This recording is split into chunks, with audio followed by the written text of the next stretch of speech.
When you think about the ocean, what's the first image that comes to mind? For most of us, it's vast, it's blue, beautiful even, but it's also fundamentally kind of empty, right? A silent, beautiful expanse. And I think we hold on to that idea because, honestly, it's comforting. An empty ocean feels safe, a silent one, controllable. But history shows the deep has never really been either of those things. It is. It's very comforting, but that's exactly what we're going to challenge in this deep dive. We've got a whole stack of sources here, journals, modern reports, and our mission really is to pull out this very specific and frankly unsettling pattern that's hidden in all of it. So we're moving past the fantasy version of mermaids. Way past it. We're looking at them as explanations, a very old way of making sense of disappearances, strange encounters, and just the deep, unsettling feeling of the unknown out there. And the thread we're following through all of this is this theme of being watched, of passive evaluation. Not rescue, not beauty, but cold observation. Exactly. And that gets us to the core insight we want to explore today.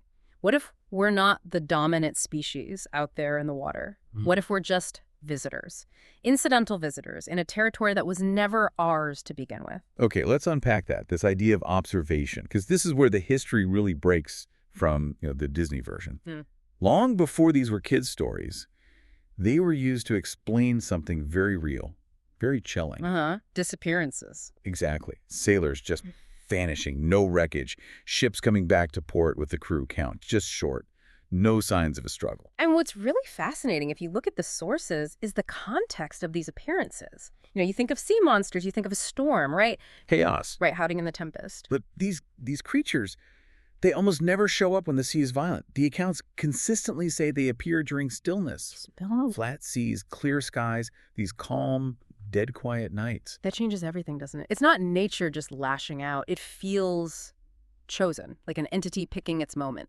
It suggests they appear when the crew is most complacent, when nothing should be going wrong.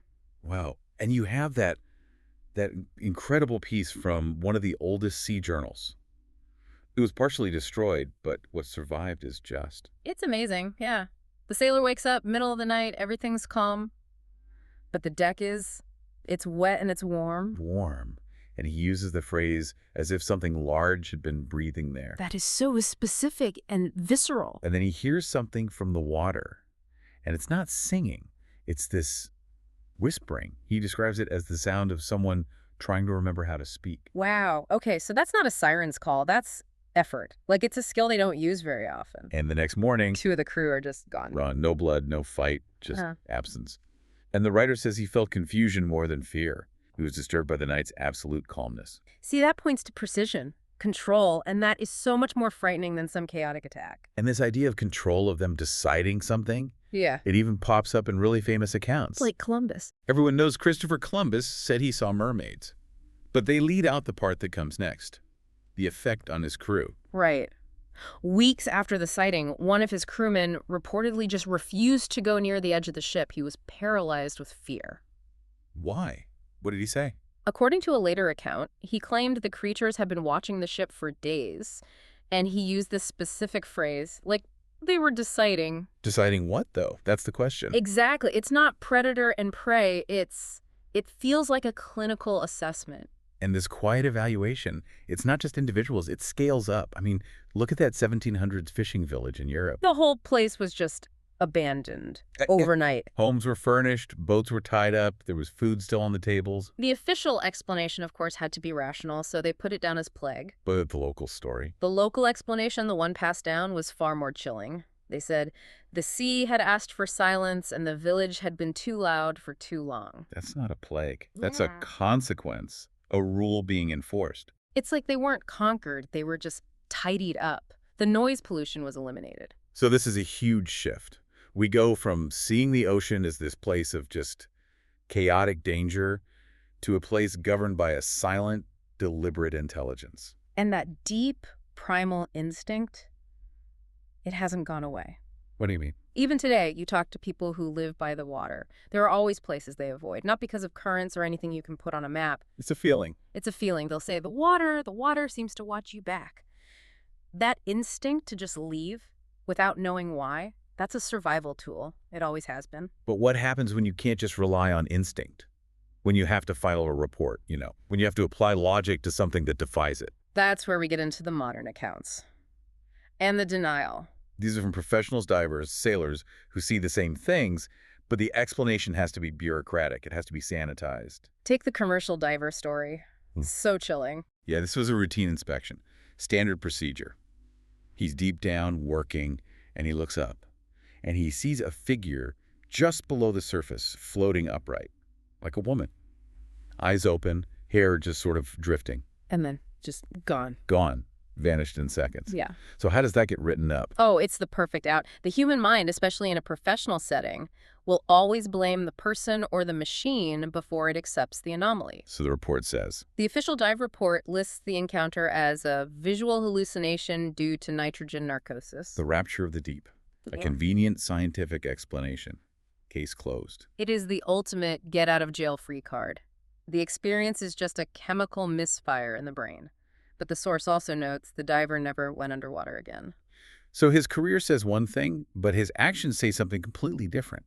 He didn't believe the official story. Not for a second. He accepted it for his career, but not for his sanity. We see that same pattern, that same need to rationalize with that modern yacht story. Right. Out in the Pacific, an expensive boat, all the latest tech. The owner wakes up in the middle of the night, the boat's just drifting, engines are off, the water is perfectly flat. And he looks over the railing. He sees human hands, too many of them, gripping the edge of his boat. I mean, just imagine that. The terror isn't just the hands, it's the wrong number of them. It's taking something familiar and twisting it into something monstrous. And then just as he's waking the crew, the engines just start up again on their own.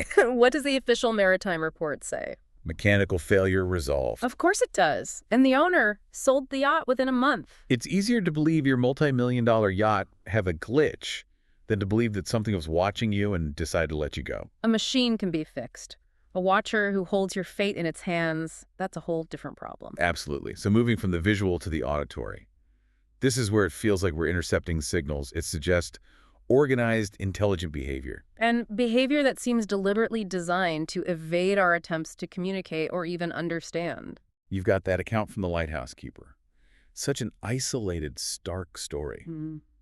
He reported hearing wet footsteps on the stone stairs every single night.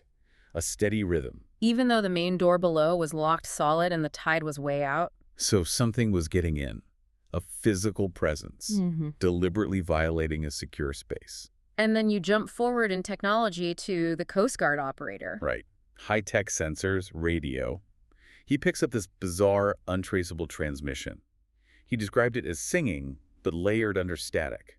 Repeating some phrase he couldn't identify, over and over. Until the signal just cuts out. Gone. Never traced. It's the same pattern, but now it's actively avoiding our technology. But the most compelling one for me comes from the scientist. The marine biologist. Yes. She was specializing in dolphin communication, so she knew what animal sounds were supposed to look like on her equipment. And she recorded something that wasn't. She described the sound pattern as, and this is a direct quote, too structured, not random, not animal. It repeated with deliberate variation. It had a distinct rhythm. So she wasn't guessing. She was analyzing data that suggested intent.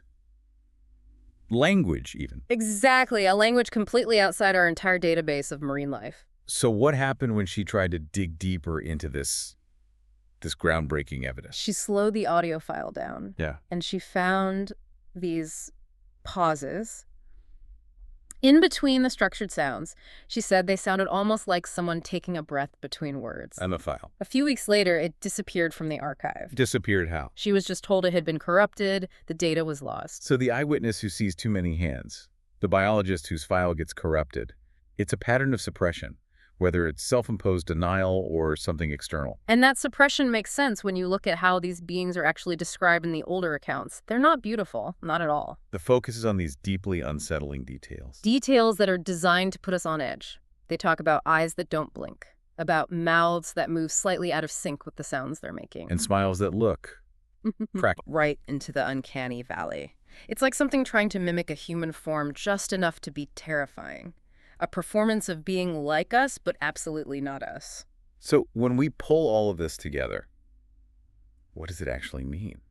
We have this convenient myth we tell ourselves. We do, the one that sort of fills the void. It's that popular but false story that mermaids are created when women drown at sea. It's romantic. It's tragic. It gives us a way to process the loss by turning it into something beautiful. Mm. But what you're saying is that the myth itself is a defense mechanism. It is, because transformation is easier to accept than coexistence. Say more about that. The uncomfortable idea at the very heart of all these sources is that they were never created from us. They were always there. We're the newcomers. We are the ones who crossed the shoreline, built ships, and made all this noise. We are visitors who walked into someone else's house without asking. And if they're the original inhabitants, then the nature of the threat is different. It's not evil, is it? If they were evil, there'd be war, wreckage everywhere. No, the constant theme isn't malevolence. It's indifference. The ocean itself is indifferent to us, and that's far more dangerous than if it hated us. So if these beings exist, they're just inhabitants of a place that does not need us. They tolerate us. Maybe they study us like we study ants. We're just curiosities, Yeah. noise. Which goes right back to that brutal old saying from the sea. The ocean only gives back what it doesn't want. Exactly. Debris from a shipwreck will wash ashore. But bodies don't always. The idea is that some things are kept, studied. We're not friends, we're data points. Some folklore even says they take the names of people who vanish, that identity itself is just another resource they can claim. And as we wrap this up, just think about how persistent this is, even now. Every few years, some grainy video makes the rounds online.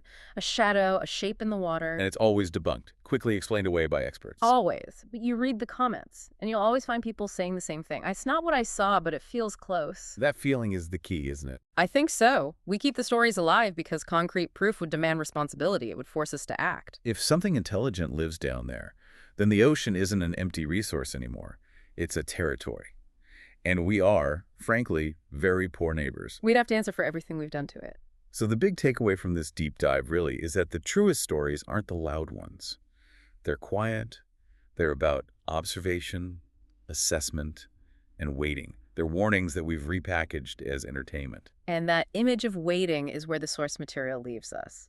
So the final thought for you to consider is this. If the deepest parts of our world really are the territory of these silent watchers, beings whose goals we can't possibly understand, what does that mean for our future plans to explore the deep? And maybe more importantly, what happens when the silent watchers finally decide their waiting is over?